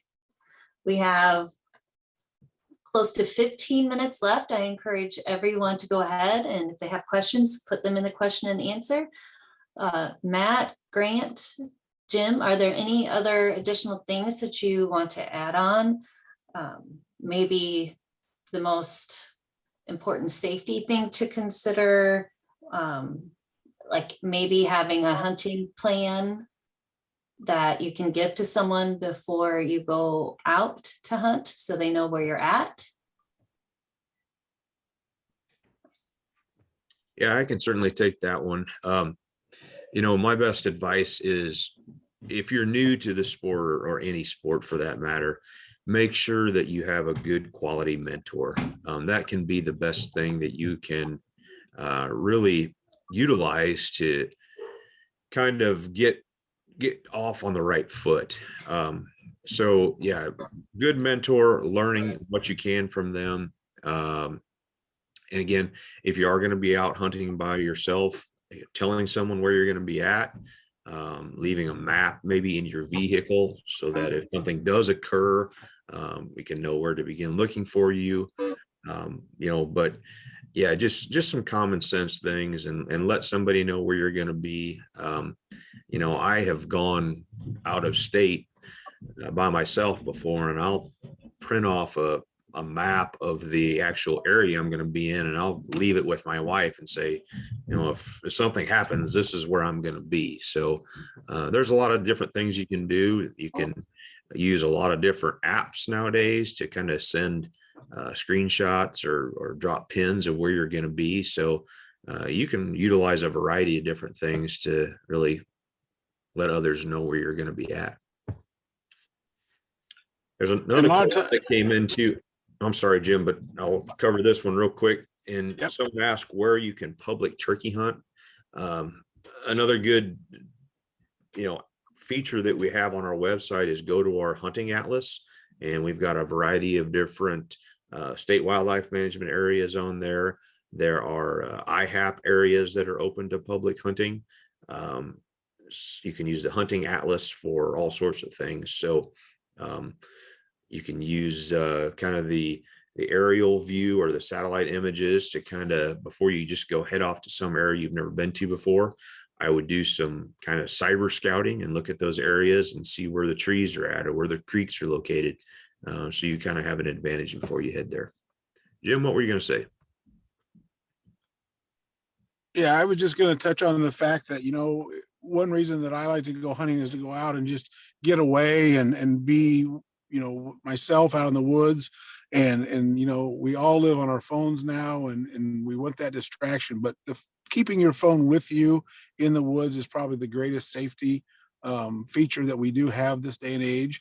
Just be cautious that some places your phones may not work, and it's good to test that before you go out into the woods. But have that phone accessible to you that you can get to it if something happens.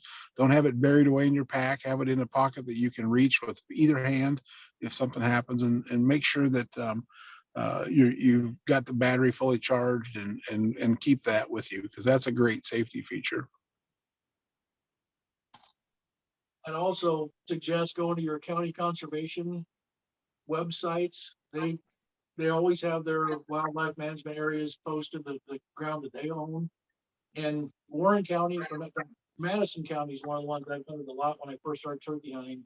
And each of their public hunting areas, they list what kind of wildlife is there. So if it's a turkey place, it's going to say there are turkey on it. And like I say, with Google Maps, you can get in and take a look from the aerial, you know, photos and know where the timbers are and where the open spots are. And, you know, you definitely want to do scouting ahead of time, and you want to be in those places during daylight and know and kind of plan your route to get in and out before you go hunt those spots. It's not safe and it's not very smart to go to a place, having never been there and show up at 4 o'clock in the morning and trying to work your way in through the door, a place you've never been. That's just it's not smart. It's not safe. Not ethical. You want to extend your turkey season by going out now and start doing your scouting and scout right up until season and get. I'm not a big fan of walking in and out a lot in the place you're going to hunt, but it is important to get in at least one time in and try to figure out the best way to get into these places and be undetected. I've taken a rake in with me before, or at least taken my foot and cleaned off. Deer trails are the best ways, I think, to get in and out of your hunting spots. And I've raked the leaves back so that you can go in quietly, not crunch all the way in if you're going to sneak in, like an hour before sunrise. And this is where I get to put my 2 cents in, is that scouting is not necessarily a week or 2 weeks before the season. Scouting can happen anytime, because what a lot of the time what you're wanting to do is to learn the lay of the land, to learn where the ridges are and the valleys are. Turkeys don't like to cross rivers if they don't have to. They don't like to cross fences if they don't have to. So getting out and just going fall squirrel hunting, learn that timber that you're going to be turkey hunting in the next spring, that previous fall, is a great way to scout and look for those big tree tops on ridge tops and those places that you can't get to, that a turkey's not going to want to go to. So don't think of scouting just being the 2 weeks prior to hunting itself. Well, deer hunting is another very popular thing that most of us who turkey hunt also like to deer hunt. And I archery deer hunt a lot, and that is probably the most critical safety thing if you're going to be hunting out of an elevated stand, is make sure somebody knows where you're going to be, because there's a lot more accidents happen, people falling out of trees, than there are, so not that it couldn't happen during turkey hunting, but it's really, really important if you're out deer hunting from elevated stands. The potential for falling is and getting hurt is a lot higher. And you definitely want to make sure somebody knows where you're going to be. And if you're not home on time, they can, save your emergency personnel a lot of time and potentially save your life by finding you quickly if you don't come home on time. And our last, go ahead. I want to real quick, Holly. So one of the things I wanted to make sure we cover before we end up here too is that we've been surveying turkey hunters for a long time. And when we talk to turkey hunters, and Matt alluded to it very early on, is you have to have your own definition of success. And everybody has a different definition. But what we've known from surveying turkey hunters for 40 years is that turkey hunters want to have a reasonable expectation of harvesting a bird. And that means typically they want to hear birds and they don't want to be interfered with by other hunters. So keep that in mind, is you have very few precious days to be out there turkey hunting. And the last thing you want is somebody coming in and walking past you or doing something to disturb your hunt. Well, put yourself in their shoes too. If somebody's there on that ridge 20 minutes before you, that, you don't have to be the guy that just walks past him and goes down that ridge. You go to a different spot and give him that privilege of enjoying the woods that day by himself. It's not a competition between hunters. It's a competition between hunters, patients, and Mother Nature. And I think that's an important thing to keep in mind. Yes, thank you very much. One last question that we have is, tell us a little bit about field dressing a turkey. Jim, do you want to take that one? Yeah, so this can be a very long-winded answer, and I won't do it that way. And my simple answer is what I typically tell people now, and Matt knows what I'm going to say, is I don't dress my turkey in the field like we think about a deer, where you're gutting it in the field. I take the whole bird out, take it home, and process it where I have my knives, my water, my everything to keep that blood down and stuff. But there is no right way. The only right way is that you end up with a pile of stuff you would eat and a pile of stuff you wouldn't eat. And that's the proper way. But we typically think about turkeys is that we either pluck them and leave the skin on. And a lot of times that's done through dipping them in hot water. But nothing says that you can't skin them like you would see a chicken at town, that there's no skin on it. A lot of times we leave that skin on a turkey because the turkey does not have, a wild turkey does not have the fat that a domestic turkey does. So they tend to dry out very quickly if you overcook them. So if we leave that skin on and we put them in a bag or a high humidity oven, we can help keep that meat moist So all we're really going to do is we're going to make a slit through the base of the sternum and take out all the guts. And then we're going to cut the feet off at the joint where there's no meat, obviously, but the knee bone, and then sever the head. The hardest part about cleaning turkeys is what's called the breast sponge. And the breast sponge is the fat reserve on the male that's up around the chest area. And it's literally, I hate to say it, but it looks like snot. It's slimy and it's yellow and you can't get a hold of it, but it's the fat reserve that the male uses because he's not worried about eating in the spring. He's worried about breeding. And so when we clean that bird, we need to make sure we get all of that breast sponge removed. And it's not attached to the meat, but it just sits right in front of the breast itself and right underneath the skin. And we have to take a lot of patience to clean all of that off because we don't want that when we're cooking it. Okay.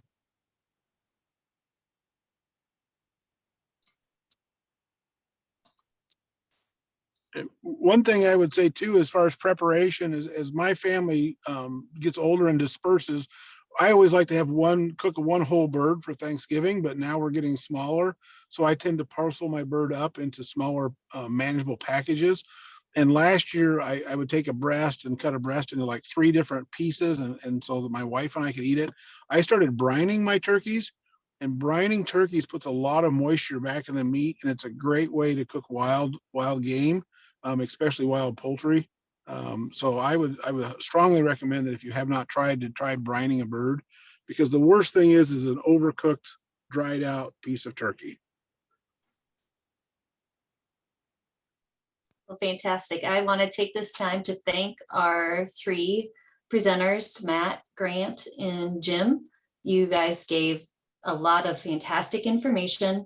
There's been a lot of resources put in the chat. Don't worry if you did not get them written down. You will be getting an email with those resources included. There's going to be a survey also in that email, so please go ahead and respond to that survey. That's how we can improve on what we're doing with these Learn to Hunts, with these webinars. It gives us valuable information to get your input. So we would really appreciate you guys doing that survey. There will be a recording of the webinar that will be available if you want to go back and watch it at another time. And I just want to thank all of our participants for taking their valuable time out of your nights with your families and attending the workshop or attending this webinar. We really appreciate it. Thank you.